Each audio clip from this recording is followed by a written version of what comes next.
Budi, Anto, dan Rudi mendirikan perusahaan dengan total modal sebesar 200 juta. Jika perbandingan jumlah modal yang mereka tanamkan adalah 1:3/6, maka besar selisih modal antara Rudi dan Anto adalah Oke. Coba kita lihat perbandingan modal Budi, Anto, dan Rudi itu 1:3/6. Nah, yang diketahui ini kan total modalnya, berarti bikin juga dong perbandingan dengan totalnya. Ditotalin aja nih angka perbandingannya, 1 tambah 3, 4 tambah 6, 10. Nah, 10 ini angka perbandingan totalnya ya, dimana nilai nominalnya itu 200 juta. Nah, yang ditanyakan selisih antara Rudi dan Anto. Rudi dan Anto nggak perlu kita cari supaya dapat selisihnya, langsung aja pakai perbandingannya ya. Selisih perbandingannya Rudi sama Anto ini berapa nih?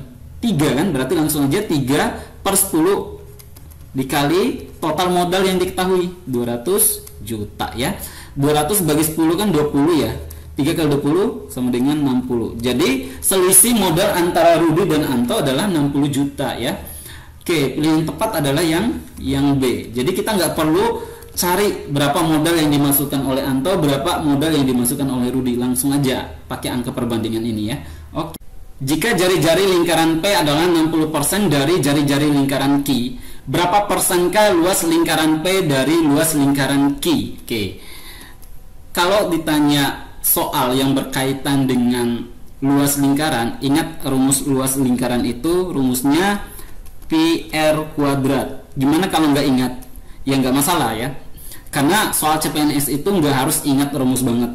Cuma harus tahu bahwa satuan dari luas itu selalu pangkat 2 ya, meter pangkat 2, sentimeter pangkat 2 ya. Artinya ini kalau nggak dikalikan ukurannya misalnya persegi panjang ke lebar atau persegi itu sisi kuadrat, berarti jari-jari lingkaran ini harusnya dikuadratkan nih. Kebetulan ada r kuadrat. Jadi luasnya itu berkaitan dengan pengkuadratan ukurannya atau perkalian 2 dimensinya ya kalau luas itu.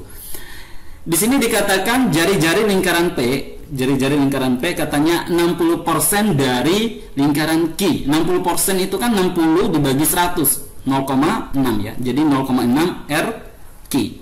Nah, kuadratkan aja ini dikuadratkan berarti ini juga dikuadratkan. Berarti RP kuadrat sama dengan 0,6 dikuadratkan 6 kali 6 kan 36. 0,6 kali 0,6 berarti 2 angka di belakang koma ya.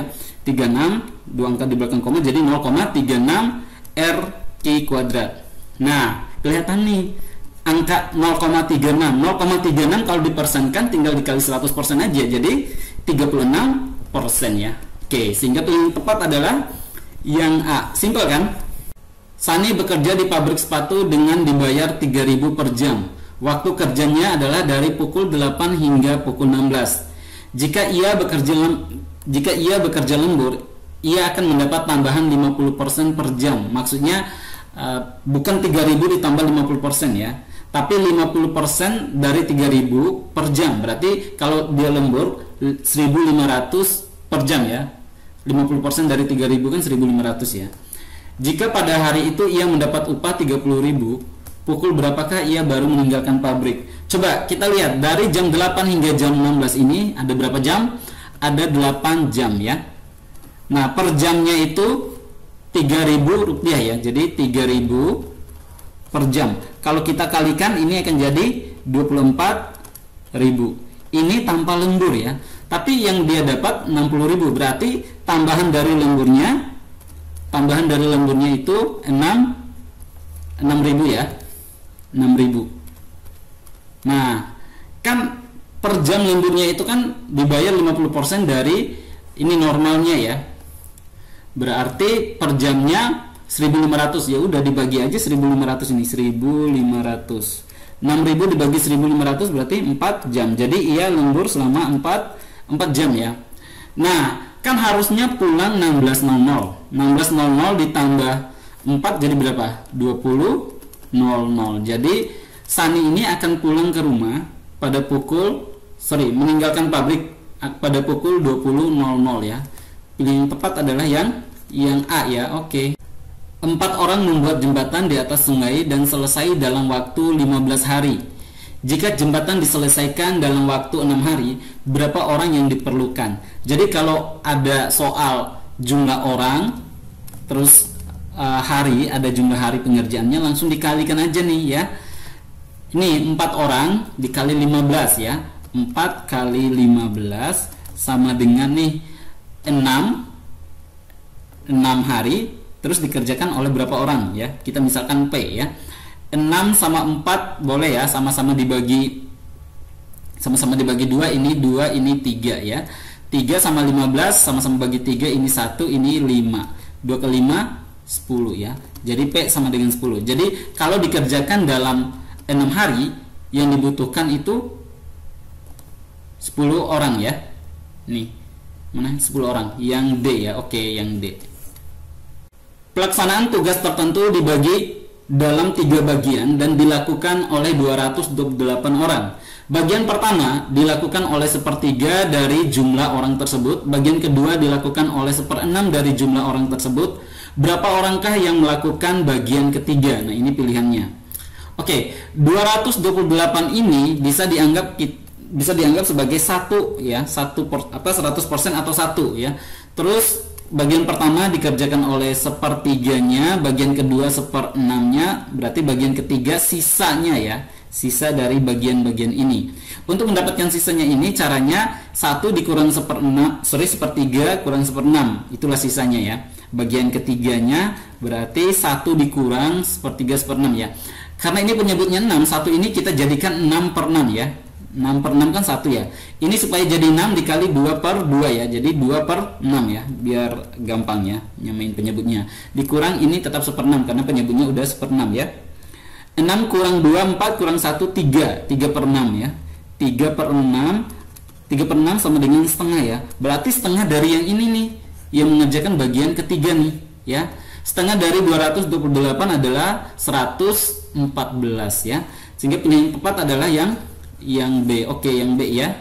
Oke, ini ada deret angka 4, 4, 11, 9, 18, 16, 25, berapa lagi? Ini kan nggak mungkin dari 4 ke 4 diapain, 4 ke 11 diapain. Kalau agak banyak dikit gini, walaupun nggak banyak banget, ini pasti loncat 1. Kalau lebih banyak lagi, coba loncat 2, gitu aja ya. Coba kita lihat nih. Ini 4 ke 9 ke 16 biar dapat ini. Karena supaya dapat titik-titik ini loncat 1 dari 16. Coba kalau 4 ini kan 2 kuadrat ya. Ini 3 kuadrat ya. Ini 4 kuadrat. Berarti harusnya loncatnya 5 kuadrat ya. Harusnya sama dengan 25 ya.